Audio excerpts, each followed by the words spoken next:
Hey there, comparing linear functions part 1, which means there probably will be a part 2. But for today, Unit 5, Lesson 13, what we're doing is we're looking at two functions that aren't the same. So one in this case is an equation and one is a graph. So how can we compare them? What is the slope of function A? So it's an equation, which means we can just pull the slope, no big deal, right from there. And the slope of function B. So I would need to find two good points. Here's one, here's another one. It would be a rise of 1, 2, 3, 4, 5 over 1, making that one a slope of 5. Which function has the greater slope? So m equals 5 is the greater number. It would be steeper, so it would be B. What is the y-intercept for function A? Well, that's not too bad, plus 5 at the end there, so B equals 5. This one we can pick it from the graph relatively quickly. B equals 1. Which function has the greater y-intercept? B equals 5 is the larger number. It is going to be higher on the y-axis, so function A has the greater y-intercept. Then we started with an equation for function A. We now have enough information to write the equation for function B. Y equals m, which is 5, x plus b, which is 1. All I did was take this information and write an equation from it for function B. Function A and function B are linear functions. That means we know ahead of time they are straight lines, which is helpful to know, so we're not guessing. If we know that they're linear functions, then we can use the slope formula. So in this case, each one of these is a coordinate. I'm going to pick two of them. So I'm going to use 5, 6 as my x1, y1, and I'm going to use 9, 10 as my x2, y2. The reason I picked those is because they had all positive numbers. I figured I'd make things easy for myself. So slope formula y2 minus y1 over x2 minus x1. I'm going to pick the numbers 10, take away 6, and the x-coordinates 9, take away 5. That gives me 4 over 4, or a slope of 1.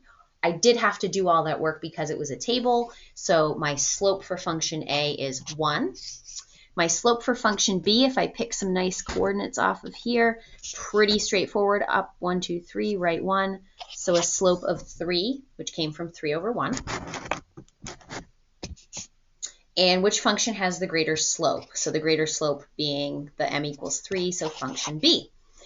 What is the y-intercept for function A? Now, you're going to have to do a little bit of work again, just like from lesson 12. So on lesson 12, what we had to do was y equals mx plus b. We have that m is 1, and we can also use a coordinate. I'll use 9, 10. 10 equals 1 times 9 plus b. Take away the 9 from both sides, and I'm going to get 1 equals b. The y-intercept is 1. So that's not too bad. And I can take the graph's y-intercept right here is -1. That's easy because it's on the picture. And so which function has the greater y-intercept? That would be function A, which was +1. Neither of these were an equation, so we now have enough information to write the equation for function A. Y equals m x plus b, and for function B, y equals m x plus b. Now, both of these should be rewritten. This one, just y equals x plus 1, and this one, y equals 3x minus 1. And get rid of the parentheses there. All right, on to the back side. That's my lovely type table. Two people, Adam and Bianca, are competing to see who can save the most money in 1 month. Use the table and graph, or graph and table, to answer the following questions. What is the slope of Adam's line? So Adam's got the graph over here, and he is going, here's a good coordinate, here's a good coordinate, 1, 2, 3 over 1. So his slope is 3. And how much does Adam save each day? So he is saving $3 each day because his slope is 3. What is the y-intercept of Adam's line? His y-intercept is crossing at +3. And that means he started with $3. Write an equation for Adam's savings. So y equals 3x plus 3. Well, that's not too bad, right? The slope and the intercept were both 3. What is the slope of Bianca's line? So Bianca has numbers in a table. So we're going to treat those like coordinates. So I can take, say, 832 and 1242. And I'm going to say that's my x1, y1, that's my x2, y2, and I'm going to find the slope.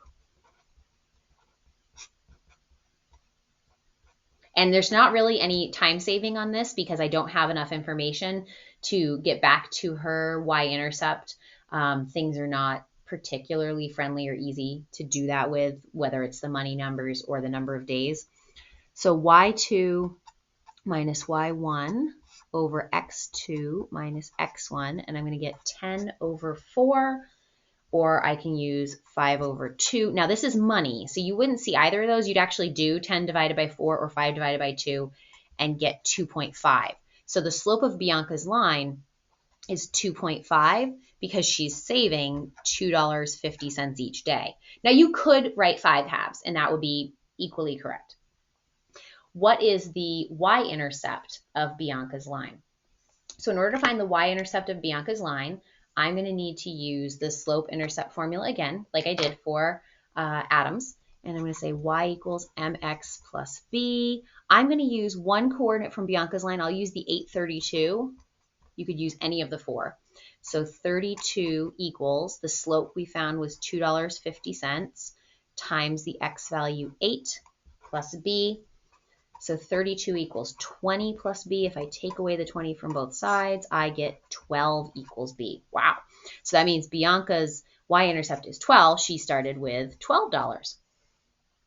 If I'm going to write her equation, y equals m. Her slope is 2.5. So she's saving a little bit less per day, x plus, but she started with $12.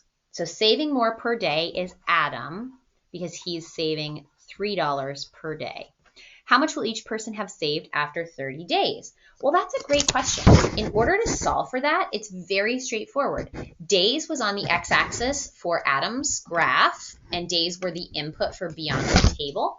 So all we have to do is say Adam's line, y equals 3x plus 3, and then we just substitute in 30 days for x. So Adam is going to have $93. And then Bianca has y equals 2.5 times 30 plus the $12 she started with. So she's going to have 75 plus 12. She's going to have 87. So Bianca has $87 at the end of 30 days, meaning Adam has more money. Even though he started with less, he's saving a little bit more each day.